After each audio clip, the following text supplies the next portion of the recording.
ECO 360. Estamos de vuelta en ECO 360. Estamos con la licenciada Taira Barzallo, experta en temas de migración, conversando sobre el tema del momento, política migratoria, crisol de razas y temas relacionados. Y el tema está generando comentarios en redes sociales. Tenemos precisamente un comentario que queremos resaltar, o una pregunta, no sé si es una pregunta o un comentario, licenciada Barzallo.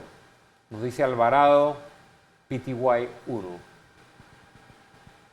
Emigrantes deben demostrar solvencia económica por ley, no más crisol de razas. Obviamente una persona que se opone a crisol de razas y resalta lo de la solvencia económica, que creo que es... Es cierto, la norma establece que todo extranjero que desea ingresar al país como turista tiene que probar por lo menos $500.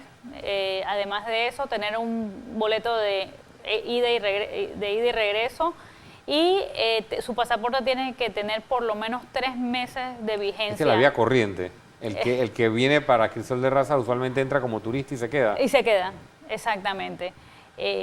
Pero, ¿qué es lo positivo Tiene cosas positivas del programa? Y que se ha ido mejorando de alguna manera por el tema de la tecnología.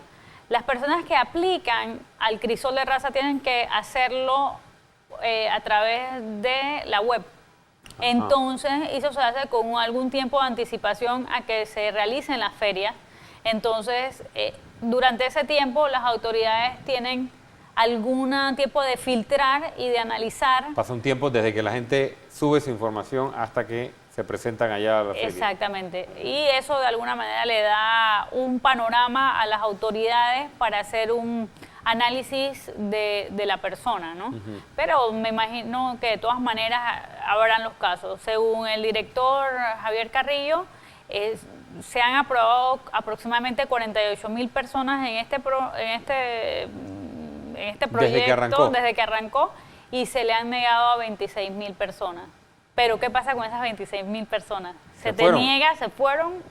No sabemos. Pero hablemos las cosas como son. Yo no he estado ahí en esa dirección, pero no tenemos la capacidad, creo. O sea, la Dirección de Migración no tiene la capacidad para dar ese seguimiento. El Servicio Nacional de Migración ahora. No tiene la capacidad, pero es un trabajo que tienen que hacer varias entidades de manera conjunta, y si no tiene la capacidad, entonces se le deben brindar las herramientas necesarias, ya sea a través de la tecnología o a través del profesionalismo de los funcionarios, de manera tal de que puedan lograr efectivamente sacar de circulación a aquellos extranjeros que no son buenos para el país e identificarlos.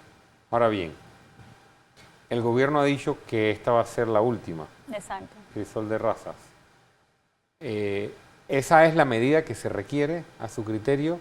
¿O debe existir una herramienta? ¿O el asunto es mejorar la herramienta? Yo estoy en desacuerdo. ¿Hacia dónde debe ir esto? Yo estoy en desacuerdo del crisol de razas. Okay. Eso es una Aparte posición... de que usted le ve un vicio de ilegalidad, esa es mi posición personal. Creo que se pudieran haber dado otras formas de hacer algo parecido, pero no como nació mal, a mi concepto. Creo que el gobierno nacional debe explicar por qué sí y por qué no lo paró desde un principio. ¿Por qué va a continuar? ¿Por qué hizo uno? ¿Cuál es la razón de realizar este crisol de razas de octubre? Debe dar la explicación. Cada administración debe tener su política migratoria, pero la política migratoria debe ser continua en el tiempo y en los gobiernos, porque tú tampoco puedes estar cambiando las reglas del juego todo el tiempo. En migración pasa eso también, así como pasa en educación y pasa en que cada director con su librito. En el caso de migración, la administración Torrijos fue bastante rígida, debo admitirlo, en el tema de los tipos de permisos migratorios.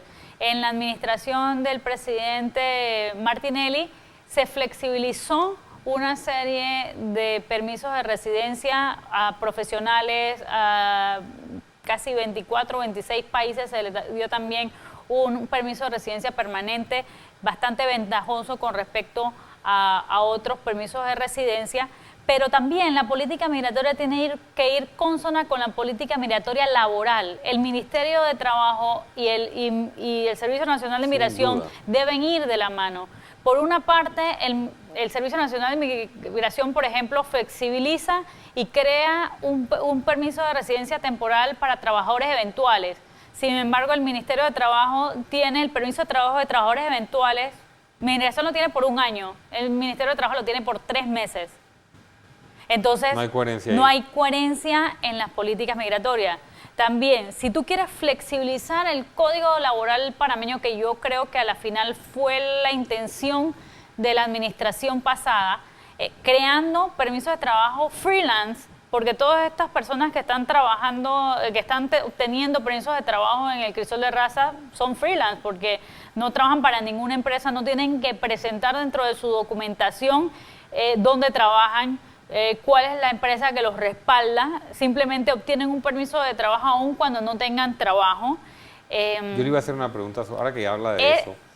Nosotros no tenemos mucha data, ¿verdad? O sea, sabemos cuántas personas han pasado por crisol de razas, como lo dijo, pero o sea, usted habló de que las que le rechazaron el estatus en crisol de razas, de esas no sabemos. Me imagino que una vez las personas que se regularizan a través de crisol de razas, ya esas personas tampoco se les da seguimiento. O sea, no sabemos si están en la informalidad, si están trabajando formalmente, si están pagando impuestos, si están... No hay... O sea, que no podemos vincular, por ejemplo, la gente que se ha regularizado a través de crisol de razas con proyectos de ampliación del canal o proyectos de construcción o... No sabemos. No, realmente... Es una data que deberíamos tener porque la Caja del de eso se Seguro construye... Social, el Ministerio de Economía y Finanzas deben estar entrelazados y obviamente los requisitos deberían coincidir entre las instituciones, pero a veces es muy difícil. Es que las políticas públicas nacen de esa información, ¿no? De la data. Si tú no tienes la data y no sabes cuál es el problema real que estás enfrentando, hacia dónde vas a dirigir la política pública, entonces... Porque eso yo lo hablaba aquí el otro día, que estábamos tratando el tema con alguien de la Cámara de Comercio y decía, ya el tema de los extranjeros es una realidad. Es una realidad. Es una realidad tal que sí está teniendo incidencia en el mercado laboral, ha tenido incidencia en ciertos sectores sobre todo. Se ha visto pues desde hace varios años una ola de colombianos, luego una ola de venezolanos por la situación política en Venezuela y luego centroamericanos también, muchos nicaragüenses, entre otras nacionalidades, al sector construcción, entre tanto. O sea, es una realidad. ¿Hasta qué punto los extranjeros están desplazando a los panameños? No hay data, o por lo menos data que se haya presentado de manera... ¿Hasta qué punto los extranjeros son los que mayoritariamente están influyendo en actividades criminales en Panamá?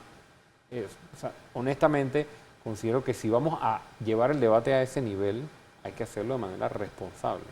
Y no son todos los extranjeros. O sea, estamos hablando de que muchas personas vienen a aportar...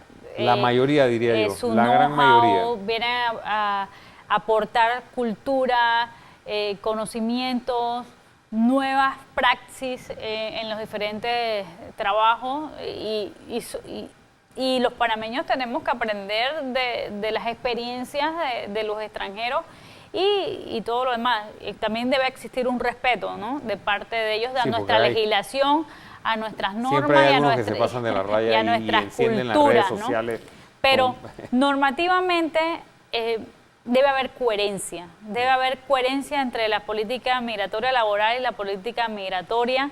Debe haber coherencia del Estado y de las autoridades para darle seguimiento a esas personas y de alguna manera, más que proteger el trabajo del panameño, se tienen que cumplir las leyes. Y si el fin es flexibilizar las normas laborales, entonces hagámoslo. Que lo digan de frente y discutamos el tema. Y discutamos el tema. Pero tenemos un código de trabajo que habla de que ningún extranjero puede laborar en Panamá si una empresa no lo contrata. Estamos hablando del 10%, del 15%, de una serie de cosas. Está muy violentada, muy violentada. No se respeta. No. En el último bloque, precisamente vamos a hablar de hacia dónde consideramos y considera la licenciada Taira Barzallo, con su experiencia en este tema, debe ir la política migratoria de aquí en adelante. Ya regresamos.